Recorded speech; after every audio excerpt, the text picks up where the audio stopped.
Yang Berhormat Baling, kerajaan mengenai KWSP ini kita telah juga membuka permohonan BKM ataupun Bantuan Keluarga Malaysia pada bulan Januari 2022 dan pemohon yang telah mengalami kejatuhan pendapatan isi rumah layak memohon. Betul apa yang disebut oleh Yang Berhormat tadi. Kalau kita lihat hampir 700,000 orang permohonan baru diterima.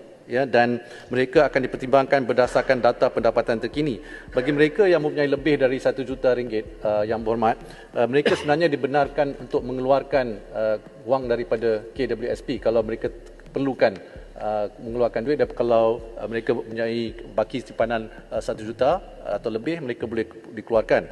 Yang Berhormat, jempol yang ditanya tadi sebenarnya telah juga ditanya dan dibahas oleh Yang Berhormat Bagan, Yang Berhormat Pasir Mas, Pekan, Papa, Baling, Kinabatangan, Macang, Lanang dan juga Setiu.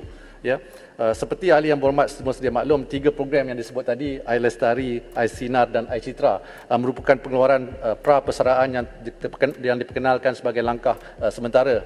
Saya ulangi, ini langkah sementara bagi membantu kelangsungan hidup ahli dalam menempuh impak pandemik COVID-19 semasa PKP.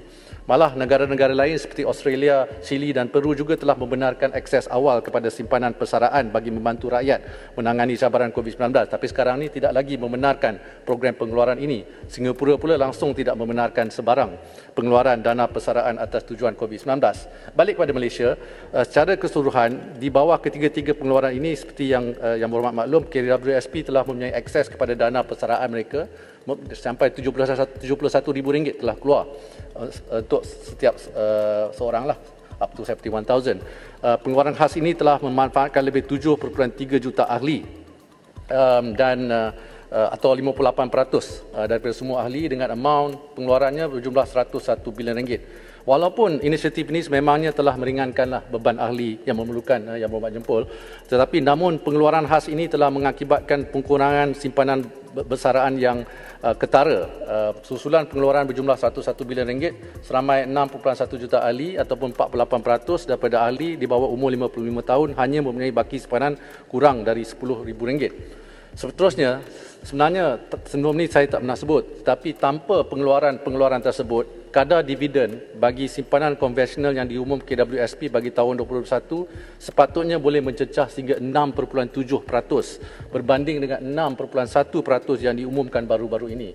Ini bermakna RM5.4 bilion dari segi dividen tambahan boleh diagihkan kepada semua ahli KWSP jika pengeluaran sebelum ini tidak dibuat. Kehilangan RM5.4 bilion dari dividen ini telah menyebabkan lebih kurang 5.3 juta ahli yang tidak pernah mengeluarkan wang simpanan mereka melalui mana-mana skim pengeluaran sebelum ini terpaksa menerima pulangan yang lebih rendah ke atas simpanan mereka. Saya ingin bertanya kepada Yang Berhormat sekalian yang juga mewakili pencarum yang tidak perlu mengeluarkan simpanan mereka, adakah ini adil? Kedua, sekiranya dibenarkan pengeluaran RM10,000 secara one-off, bilangan ahli yang layak membuat pengeluaran adalah dijangka seramai 6.3 juta ahli. Ini berkemungkinan melibatkan pengeluaran tambahan berjumlah sekurang-kurangnya RM63 bilion.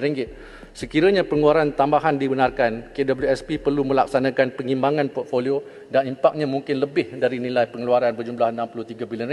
Jadi kalau kita nak sediakan nilai pengeluaran berjumlah RM63 bilion, KWSP perlu menjual lebih banyak aset pelaburan luar negara dalam keadaan pasarannya tidak menentu, seperti yang faham Datuk Yang di-Pertua dengan krisis Rusia, Ukraine dan sebagainya, dan juga memperhentikan pelaburan di dalam negara untuk tempoh jangka pendek dan sederhana. Langkah ini akan terus memberi impak negatif kepada pasaran saham dan juga bond tempatan. Antara kesan buruk yang saya perlu sebut di sini dan belum pernah disebut adalah berlaku kepada pasaran bond tempatan ini, termasuklah kadar faedah sekuriti kerajaan Malaysia ataupun MGS yang telah meningkat dalam kadar purata 100 mata asas berbanding suku ketiga tahun 2020 dan menyebabkan kos pinjaman bagi kerajaan di masa hadapan meningkat dengan ketara, serta kerugian portfolio bagi peserta-peserta pasaran. Sebagai contoh, bagi keseluruhan tahun 2021, jumlah pinjaman kasar bagi MGS ni RM83 bilion. Ini bermakna kerajaan menanggung tambahan bayaran faedah berjumlah RM830 juta setahun. Bayangkan nilai ini sepatutnya dapat digunakan bagi pelbagai program dan bantuan kewangan untuk rakyat. Jadi kenaikan lanjut kadar faedah ini juga akan menyebabkan kerugian yang lebih besar serta terus meningkatkan sentimen negatif peserta pasaran terhadap pasaran kewangan tempatan. Yang Berhormat Menteri perlu masa? Yang perlukan lagi 2 minit nak jawab Yang Berhormat. Kasih lagi 5 minit. 3 minit. Papar mau juga. Daripada Yang 3 Berhormat. minit. 3 minit. Satu lagi last kali mengenai KWSP supaya saya beri sedikit penjelasan. Kita juga perlu sedar bahawa KWSP ini sebagai pemegang tunggal terbesar MGS dengan pegangan berjumlah 240 bilion ringgit.